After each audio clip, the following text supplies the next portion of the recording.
What grand gesture do I have to make to convince this customer I care? And the thing is, you're missing the point because the magic is usually right there in a small moment. Okay, we've established I'm not big, so let's imagine, who do you think got to play the magic sparkle elf at Christmas for 3 years at Disney? Oh, yeah. Oh, my dad was so proud. You've no idea. I had the green tights and the pointy shoes with the bells, and the little ear extensions that point, and the hat with the bell.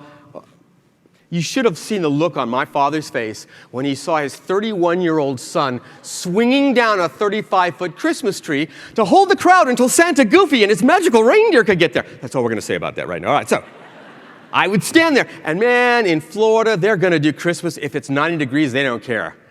And it's on steroids. So it's my first Christmas, and I'm standing there in the Hollywood Park. I'm looking down, and it's 90 degrees, but there's fake snow, coming off the buildings. And just, Christmas, Christmas, Christmas, all over the place.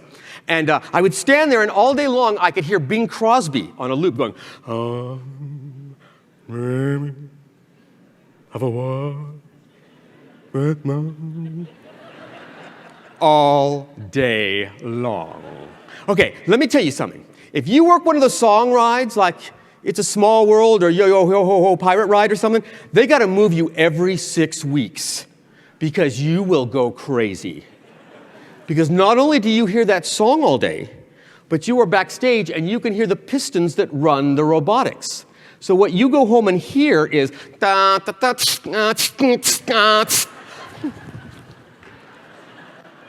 standing there and Bing Crosby's singing, and I'm sweating in my green tights, and I feel ridiculous.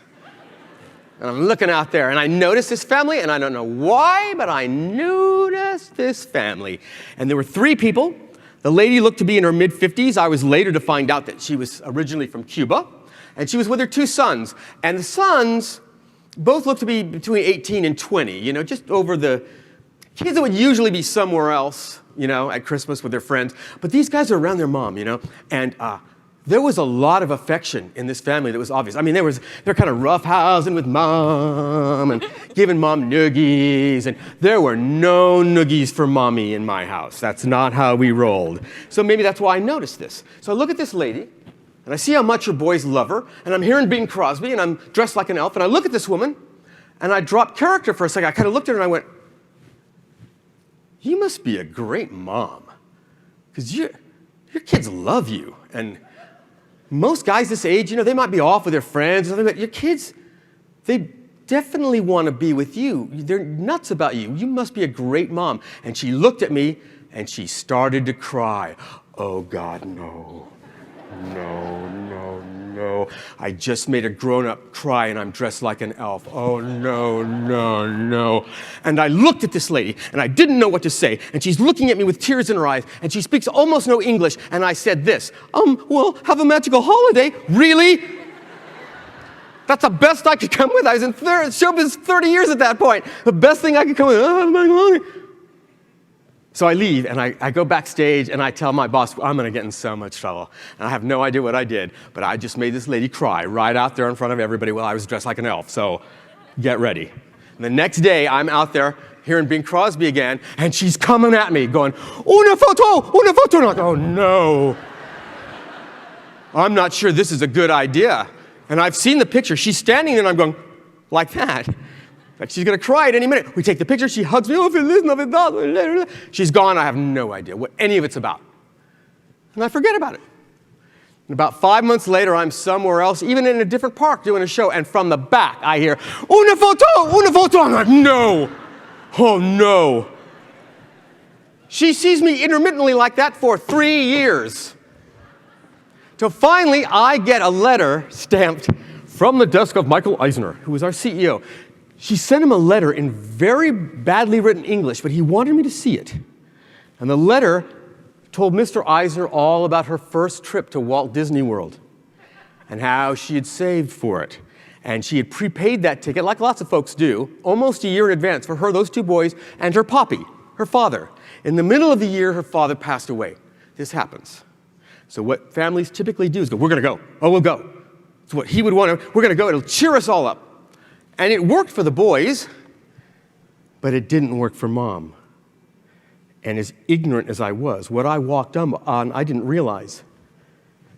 Those boys were trying to talk her out of taking the bus back to Miami the next day because she couldn't take it, because that sound of Bing Crosby music that was making me crazy was reminding her of Christmases past, and she bottomed out. And what I walked up on was that moment. And she wrote in that letter, Mr. Eisner, I had no idea that there would be a magical elf at the park to remind me of all I had to be thankful. Okay, I know that's gross. Totally gross. And I was shameless about going out to guest letters, just shameless. But it's weird. After 17 years at Disney, one of the things I will most be remembered for is the time I just looked at somebody and went, you must be a great mom. Nobody got anything for free. Mickey Mouse didn't show up. Walt Disney didn't become unfrozen. Nothing unusual happened. Except that a moment was facilitated between two people. And your leaders talked about that earlier. You know, it's really great, all that technology you've got, but it's still about people. And those moments we facilitate, people think I'm going to come talk about what customer service looks like to your customers. You already know what a perfect service moment looks like to your customers. You don't need a little yahoo like me to come tell you what that is. I'm here to talk about what that service looks like to you when you provide it. Because it is a superpower, and every one of those moments that you provide, one moment after another, one after another after another, is like one frame of animation, one drawing, 1, 2, 3. And if you step back and look at your service career and take a look at all those moments, you will see narrative. You will see life. And let me tell you something about service and providing excellence within it. Excellence will always find other excellence. Whether you're waiting tables, cleaning cars, playing a chipmunk in a theme park, or working for Colonial Life, excellence will always find excellence. Great service will always serve the server first.